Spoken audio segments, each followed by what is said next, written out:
Con fundamento en lo previsto en los artículos 1, 4, 10, 11 y 254 de la Constitución de la República Bolivariana de Venezuela, en concordancia con lo dispuesto en los artículos 2 y 3 de la Ley Orgánica del Tribunal Supremo de Justicia, este alto tribunal, en sala plena, considerando que recientes acontecimientos han ocurrido en la fachada atlántica de la zona de reclamación del Esequibo, territorio que la República Bolivariana de Venezuela, con título suficiente, considera propio y lo contiende frente a Gran Bretaña e Irlanda del Norte y su antigua colonia, la República Cooperativa de Guyana. Considerando que el Ejecutivo Nacional, por intermedio del Presidente Constitucional de la República, ciudadano Nicolás Maduro Moros, conforme a las atribuciones conferidas por el artículo 236, numeral 4, en conexión con el artículo 156, numeral 1, de la Constitución de la República Bolivariana de Venezuela, ha realizado un llamado de unidad nacional para llevar adelante el reclamo unánime del pueblo debido a la actitud asumida por el actual gobierno de la República Cooperativa de Guyana, que desarrolla acciones destinadas a desconocer los acuerdos por los cuales la cuestión por largo tiempo contendida por nuestro país, relativa a la ilegítima ocupación que hace ese Estado al darle continuidad al despojo del que fuimos objeto por Gran Bretaña sobre más de 200.000 kilómetros cuadrados de suelo patrio, consistiendo la acción que ejerce el Ejecutivo Nacional en la invocación del artículo 33 de la Carta de las Naciones Unidas,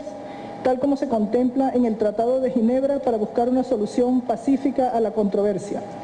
Considerando que la integridad territorial venezolana ha pretendido ser vulnerada mediante la ilegítima ocupación de su suelo al oeste del río Esequibo, frontera natural de la República por el este,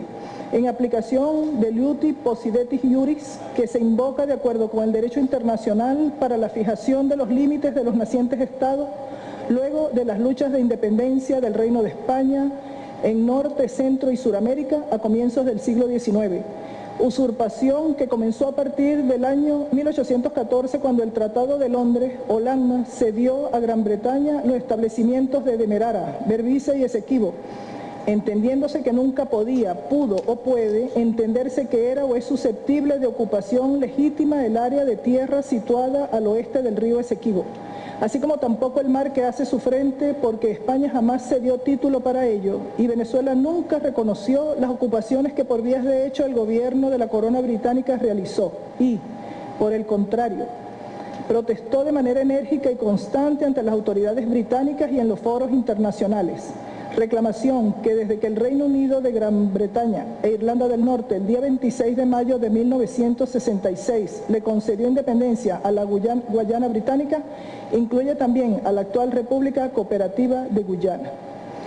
Considerando que el laudo arbitral de París del 3 de octubre de 1899 arrastra vicios de origen porque de manera inaudita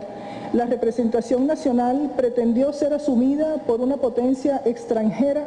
para supuestamente ejercer el rol de defensa de los intereses de la patria venezolana, lo que casi 51 años después se demostró falaz, a la luz de las revelaciones que el abogado asesor de la Comisión Arbitral, Severo Malet Prevost,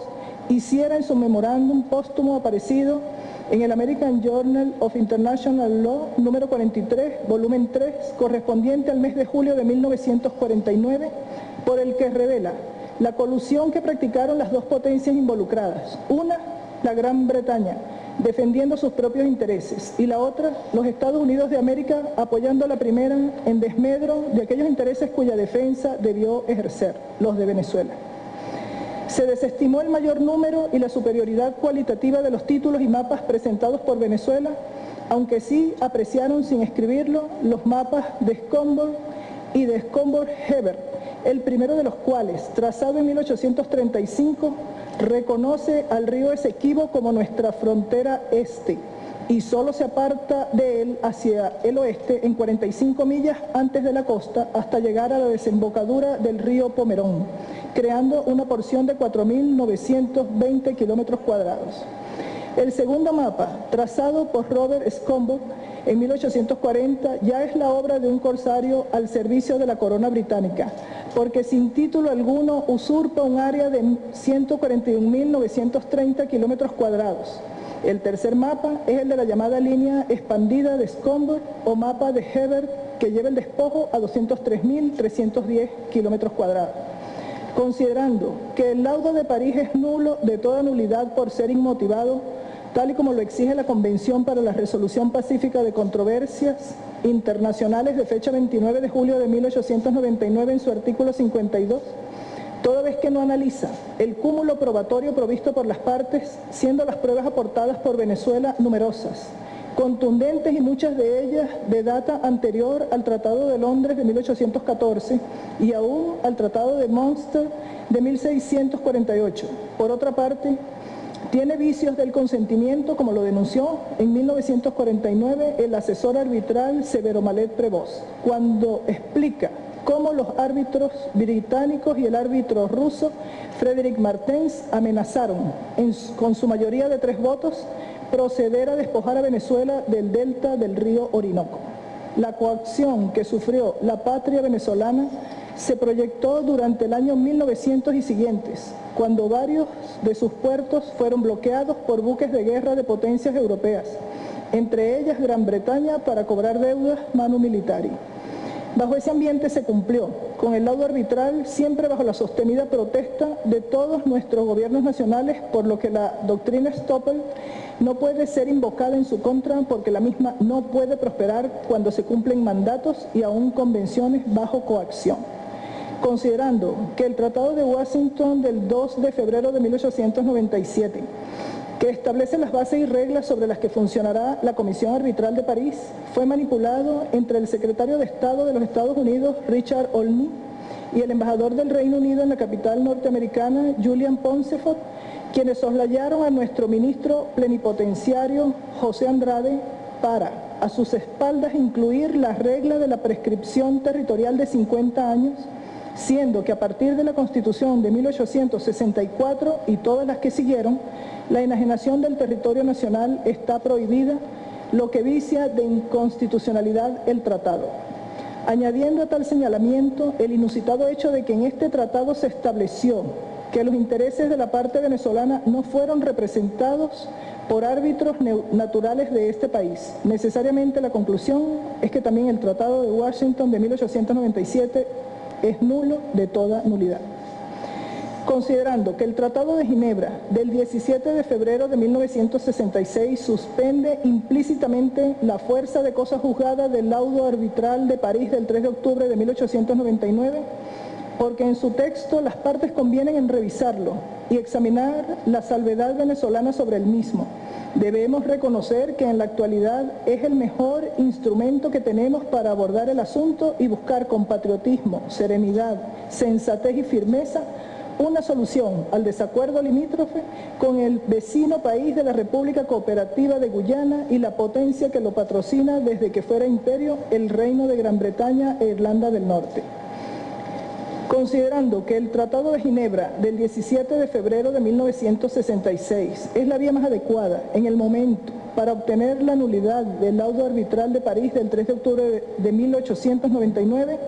la nulidad del Tratado de Washington del 2 de febrero de 1897 y la revisión del fondo de la controversia limítrofe. Acuerda. Primero, dar su completo respaldo institucional al Ejecutivo Nacional y al pueblo de la República Bolivariana de Venezuela en el justo reclamo que lidera el presidente constitucional de la República, ciudadano Nicolás Maduro Moros, y el Ministerio del Poder Popular para las Relaciones Exteriores ante las instancias de los distintos organismos internacionales y los países asociados y amigos, así como directamente ante las partes que nos contienden en el diferendo, con el ánimo imperturbable de encontrar el mejor sendero para revertir la injusticia que se cometió y aún se comete contra nuestro gentilicio como nación, que entera se asienta sobre un único territorio al cual tiene todo el derecho que deriva del justo título y la razón histórica. La Guayana Esequiba es venezolana. Segundo, expresar el rechazo categórico contra las acciones que pretenden desconocer los derechos irrenunciables de la República Bolivariana de Venezuela sobre la Guayana Esequiba. Publíquese y regístrese. Bueno, en estos términos quedó configurado este documento de la Sala Plena del Alto Tribunal. Gracias por su atención.